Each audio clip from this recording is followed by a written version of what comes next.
Selamat malam Bapak Ibu yang dikasihi Tuhan.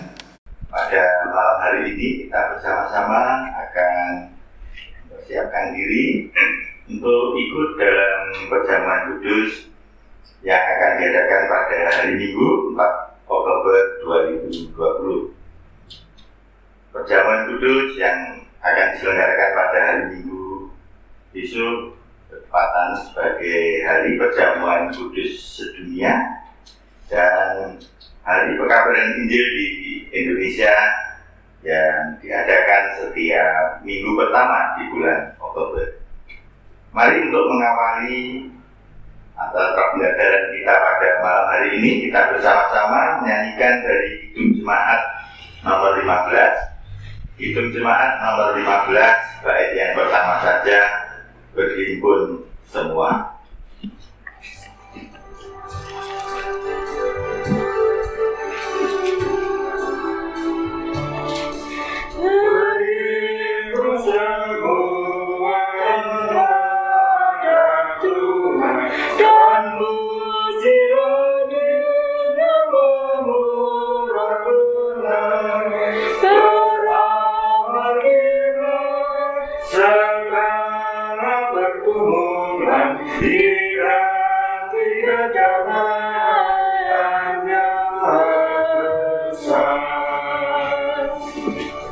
Mari kita menghadap Tuhan di dalam doa.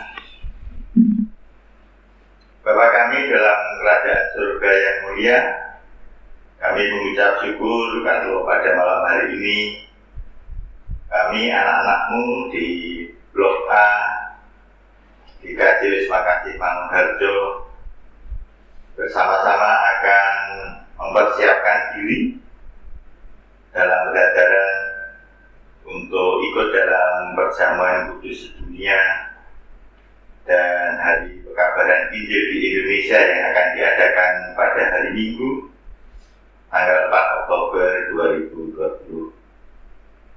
Bapak mohon berkat-Mu, Bapak menyertai kami semua, segenap keluarga di Blok A yang saat ini meskipun kami tidak bisa bersama-sama, Bapak sendiri yang menuntut persiapan kami dalam pembelajaran ini, sehingga keikutsertaan kami dalam perjamuan kudus pada hari Minggu nanti semuanya itu berkenan di hadapan-Mu dan menjadi berkat dalam kehidupan kami. Bapak berkati kepada kami semua dan terkhusus kepada Ibu Nur Triastuti yang akan menyampaikan firman-Mu sebagai dasar ke dalam kami untuk mempersiapkan diri pada malam hari ini. Kiranya apa yang disampaikan semuanya itu hanya untuk hormat dan kemuliaan-Mu. Ampuni kiranya akan segala dosa dan kekurangan kami. Dalam nama Putra-Mu Tuhan kami Yesus Kristus kami berdoa dan mengucap syukur. Amin. Mari kita kembali menyanyikan Kidung Jemaat 54, bait yang pertama saja. Kidung Jemaat 54, tak kita menyerahkan.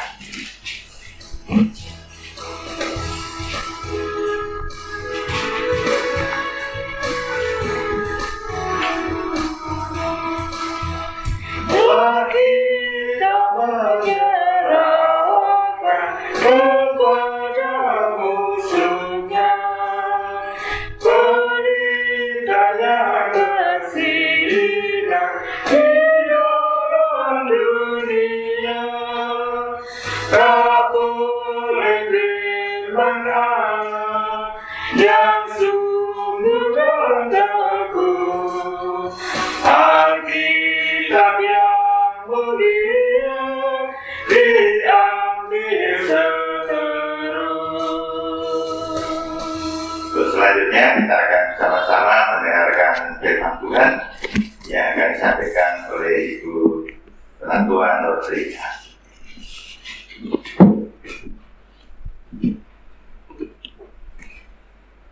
Terima kasih Pak Agus. Selamat malam Bapak, Ibu, Saudara yang dikasihi oleh Tuhan. Pada malam hari ini kita bersama-sama akan merenungkan firman Tuhan, dan sebelumnya kita menghadap pada Tuhan, mohon hikmat Tuhan. Mari kita berdoa. Kembali kami datang ke hadirat-Mu ya Tuhan. Kami mengucap syukur Tuhan, Engkau baik di dalam kehidupan kami.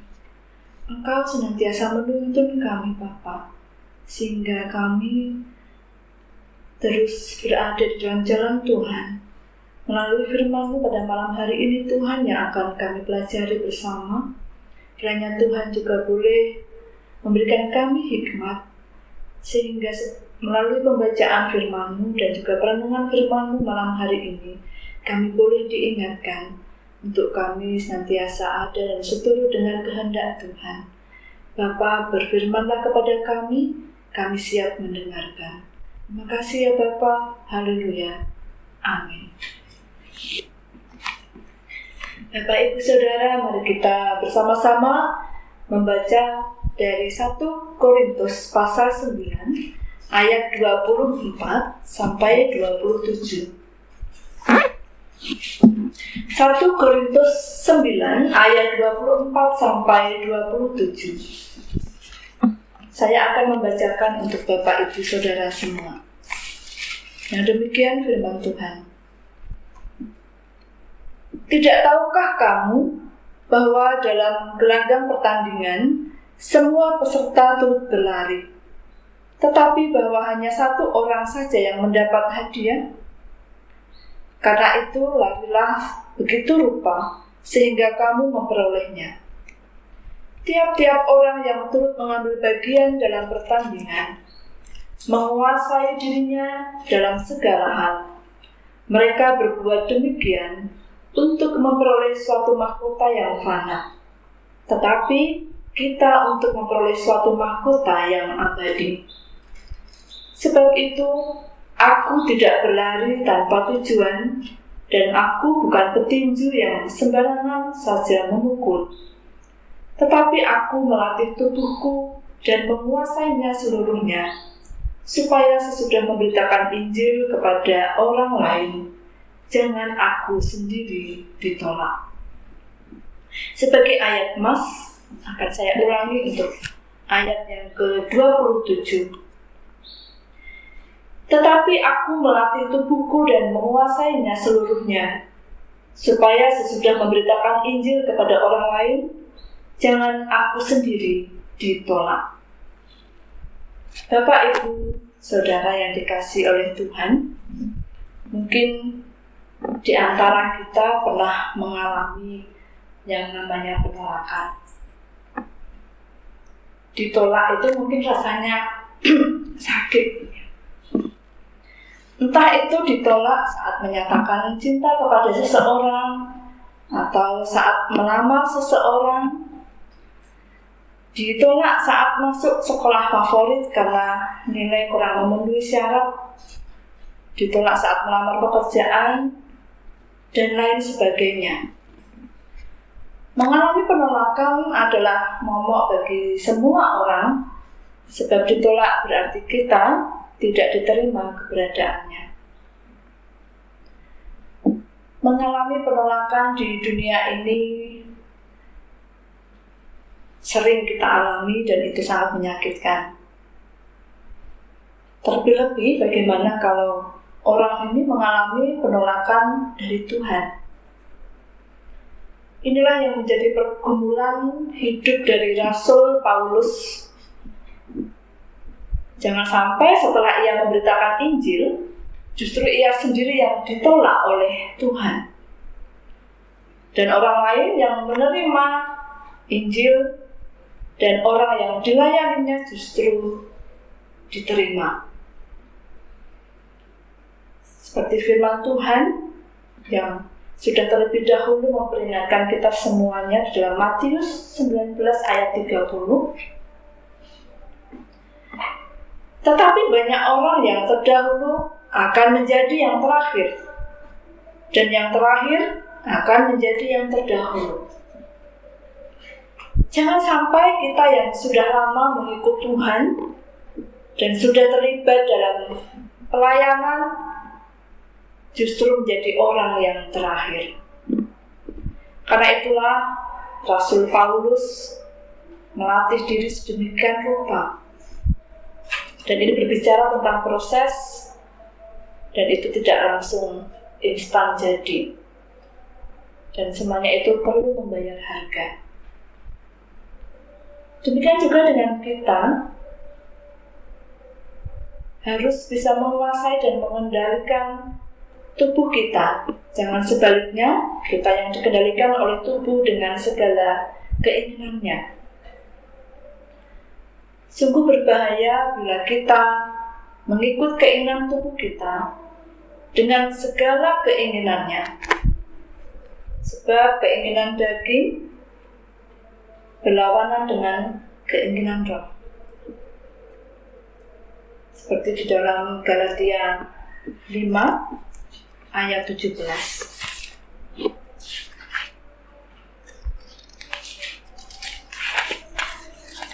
Saya akan bacakan. Sebab keinginan daging berlawanan dengan keinginan roh, dan keinginan roh berlawanan dengan keinginan daging. Karena keduanya bertentangan, sehingga kamu setiap kali tidak melakukan apa yang kamu kehendaki. Kita harus melatih, mengontrol, menguasai, dan menaklukkan tubuh kita sendiri. Sering orientasi kita untuk mengontrol dan menguasai itu adalah untuk orang lain. Seringkali kita mengatur orang lain. Sulit manakala kita harus mengatur diri kita sendiri. Itulah yang sering terjadi. Toleransi yang tinggi pada diri sendiri itu lebih tinggi dibandingkan toleransi terhadap orang lain. Seperti Saul, awalnya adalah orang yang diurapi Tuhan saat menjadi raja atas Israel. Tetapi karena tidak lagi taat kepada Tuhan dan lebih menuruti keinginan dagingnya, akhirnya ia mengalami penolakan dari Tuhan. Dalam 1 Samuel 15 ayat 23. Sebab pendurhakaan adalah sama seperti dosa bertemu, dan kedegilan adalah sama seperti penyembah berhala dan terafim. Karena engkau telah menolak firman Tuhan, maka ia telah menolak engkau sebagai raja. Demikian perjalanan Saul ini diurapi oleh Tuhan dan dia menjadi seorang raja, namun pada akhirnya dia jatuh ke dalam dosa. Sehingga pada akhirnya Tuhan menolak dia. Contoh yang lain adalah Esau. Esau juga mengalami penolakan dari Tuhan karena ia telah menjual hak kesulungannya demi sepiring makanan. Hal itu menunjukkan bahwa Esau tidak menghargai kasih dan anugerah Tuhan. Dan pada akhirnya dia mengalami penyesalan. Kita baca dalam Ibrani pasal 12 ayatnya yang ke-17. Yang demikian, sebab kamu tahu bahwa kemudian ketika ia hendak menerima berkat itu, ia ditolak. Sebab ia tidak beroleh kesempatan untuk memperbaiki kesalahannya, sekalipun ia mencarinya dengan mencucurkan air mata. Mengalami penolakan dari Tuhan akan berujung kepada kebinasaan kekal. Bapak Ibu Saudara, kita semuanya telah mendapatkan anugerah keselamatan dari Tuhan. Kesempatan yang besar dalam kehidupan kita untuk kita mempertahankan iman percaya kita kepada Tuhan Yesus. Apakah kesempatan ini akan terus kita pertahankan atau mau kita lepas? Pada saat ini kita menyiapkan diri bersama-sama untuk mengingat kasih dan anugerah Tuhan melalui sakramen perjamuan kudus yang akan kita selenggarakan dan kita ikuti bersama besok hari Minggu dalam rangka memperingati perjamuan kudus sedunia dan pekabaran Injil. Di sana kita diperingatkan akan karya Tuhan Yesus Kristus dalam kehidupan kita yang membawa keselamatan. Sebagaimana yang kita imani dalam pengajaran kita bahwa sakramen perjamuan kudus merupakan sarana pemeliharaan keselamatan, adalah benar bahwa dalam kacamata iman kita sudah menyatakan diri dalam sakramen baptis, kita menerima materai keselamatan. Dan selanjutnya dalam pengajaran iman, kita pun diajak untuk memelihara iman dengan merasakan karya penyelamatan Allah dalam kehidupan kita. Salah satunya melalui sakramen perjamuan kudus. Memang perjalanan kehidupan kita tidak panjang. Walaupun hidup kita ini tidak panjang, tapi seringkali kita merasakan kehidupan kita mungkin terasa jemu, atau bahkan masalah-masalah yang kita alami sering itu membuat kita lemah. Disitulah kita ditantang untuk ada di dalam kesetiaan kepada Tuhan. Pada saat kita mengalami masalah, apakah kita tetap setia kepada Tuhan? Atau justru kita menjauh? Seperti pertandingan yang sering kita saksikan, demikian juga kehidupan kita ini seperti layaknya kita menjalani sebuah pertandingan. Apakah kita akan mencapai pada garis akhir dan menjadi pemenangnya, atau kita justru mengalami diskualifikasi? Untuk itulah, melalui perjamuan kudus yang akan kita hayati bersama ini akan senantiasa mengingatkan kita menjadi salah satu cara kita untuk memelihara keselamatan yang sudah kita dapatkan. Amin. Mari kita berdoa.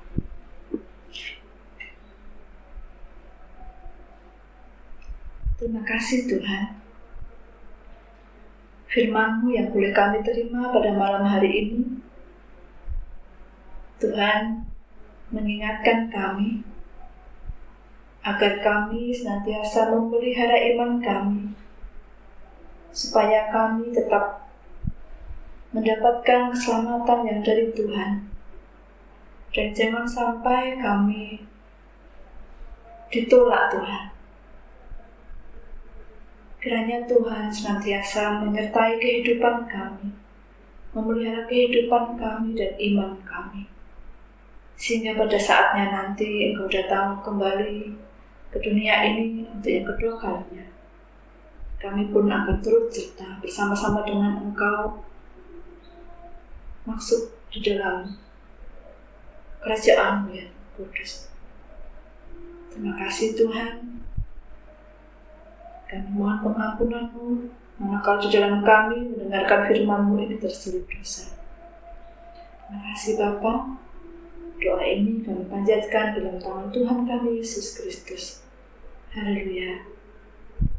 Amin.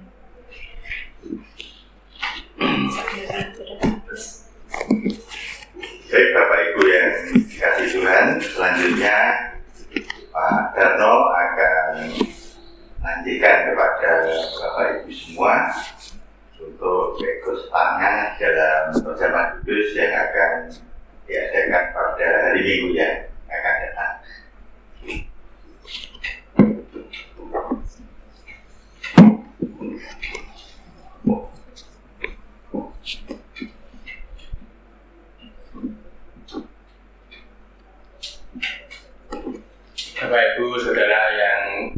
Tuhan, seperti yang telah diberitakan di dalam Pata Gereja, dalam rangka Hari Pekabaran Injil di Indonesia dan Hari Perjamuan Kudus sedunia, dan sekaligus nanti akan diadakan pembukaan bulan keluarga, Majelis GKJ Wisma Kasih Mangunharjo akan mengadakan Perjamuan Kudus. Untuk itu, Bapak, Ibu, Saudara diundang untuk ikut serta di dalam Perjamuan Kudus.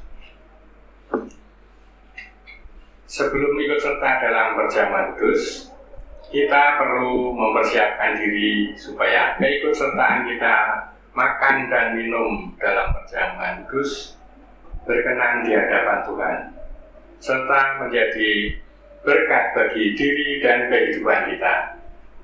Supaya keikutsertaan kita dalam Perjamuan Kudus berkenan di hadapan Tuhan dan menjadi berkat, maka kita perlu menghayati kembali akan makna Perjamuan Kudus yang demikian. Untuk A. Perjamuan Kudus dilaksanakan sebagai sarana pemeliharaan iman warga gereja. B. Perjamuan Kudus mengingatkan kepada kita tentang besarnya kasih dan anugerah Allah yang karena kasihnya rela mengorbankan diri untuk menebus dan menyelamatkan kita manusia berdosa. C. Dengan Perjamuan Kudus kita diingatkan bahwa kita ini adalah keluarga Allah. Oleh karena itu, sebelum kita ikut serta dalam Perjamuan Kudus, marilah kita menundukkan kepala serta bertanya dalam diri kita masing-masing yang demikian. Apakah kita sungguh-sungguh menyadari dan mengakui bahwa kita berada dalam kondisi tidak selamat karena dosa, dan dengan kekuatan serta usaha sendiri tidak mampu melepaskan diri dari kondisi tersebut, sehingga membutuhkan juru selamat yang berkuasa melepaskannya. Apakah kita sungguh-sungguh bertobat dan menyerahkan diri dengan penuh keyakinan kepada Allah yang menyelamatkan manusia melalui kematian dan kebangkitan Tuhan Yesus? Apakah kita sungguh-sungguh bertekad menyerahkan diri untuk hidup sesuai dengan firman-Nya? Apakah kita sungguh-sungguh bertekad senantiasa menjalani hidup penuh syukur atas anugerah penyelamatan Allah? Untuk itu, akan kami tanyakan kesediaan Bapak, Ibu, Saudara untuk ikut serta di dalam Perjamuan Kudus. Dalam hal ini, keikutsertaan dan kesanggupan Bapak, Ibu, Saudara mengikuti Perjamuan Kudus nanti jawabannya dapat disampaikan melalui grup WA blog, sehingga nanti di dalam ikut serta di dalam Perjamuan Kudus di dalam gereja untuk tiap blok diwakili oleh 10 orang yang hadir di dalam gereja. Untuk itu nanti Bapak, Ibu, Saudara dapat ikut Perjamuan Kudus di rumah dengan mengambil roti dan anggur di gereja pada hari Sabtu tanggal 3 Oktober 2020. Untuk Perjamuan Kudus ini tidak diberikan kartu Perjamuan Kudus. Nanti dalam rangka mengambil roti dan anggur di gereja akan disediakan untuk amplop persembahan. Untuk itu kami serahkan kepada Bapak, Ibu, Saudara untuk kesanggupan keikutsertaan dalam Perjamuan Kudus. Nanti di share atau dikirim dalam WA blog, terutama blog A. Mari kita berdoa dan sekaligus akan kita doakan untuk doa sapa. Mari kita berdoa. Syukur kami naikkan kepadamu ya Allah, karena pada hari ini kami telah mengikuti persiapan Perjamuan Kudus atau pendadaran pada malam hari ini, Walaupun kami dalam mengikuti persiapan ini tidak berkumpul bersama, tetapi melalui media sosial, yaitu melalui siaran ataupun rekaman. Kiranya Tuhan, apapun yang telah kami persiapkan, Tuhan berkati. Untuk itu kami serahkan kesanggupan Bapak Ibu Saudara untuk ikut serta di dalam perjamuan kudus nanti dapat disampaikan ataupun di jawaban kesanggupannya dapat disampaikan lewat grup WA. Kiranya Tuhan memberkati apapun kondisinya. Tuhan, kami berdoa untuk warga jemaat di Blok A terutama, kiranya di dalam mempersiapkan diri, terutama dalam hati dan pikirannya betul-betul tertuju hanya untuk hormat dan kemuliaan nama Tuhan. Kiranya di dalam keikutsertaannya di dalam perjamuan kudus adalah betul-betul untuk mengingat akan pengorbanan Tuhan Yesus yang telah berkorban mati di kayu salib dan bangkit untuk menyelamatkan dosa manusia.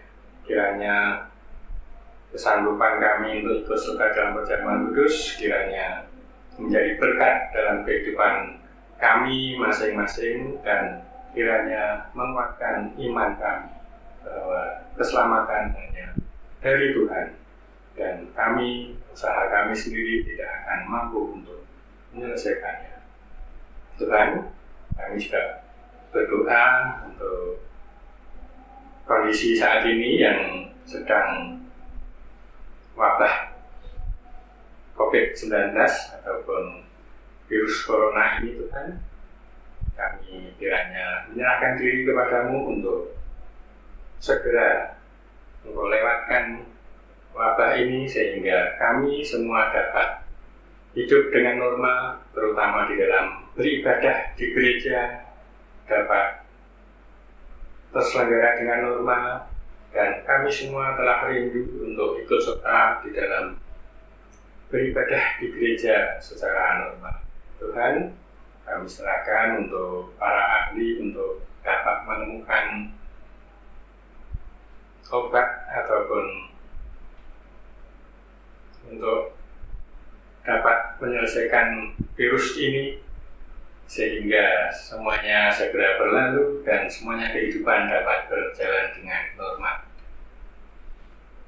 Kami juga berdoa untuk warga yang sakit, yaitu Bapak atau Ibu Dwi Pangestuti, Ibu Karyanto yang saat ini sedang pemulihan di rumah. Kami mohon berkat Tuhan, mohon kiranya obat-obat makanan yang dikonsumsinya menjadi sarana untuk kesembuhan penyakitnya.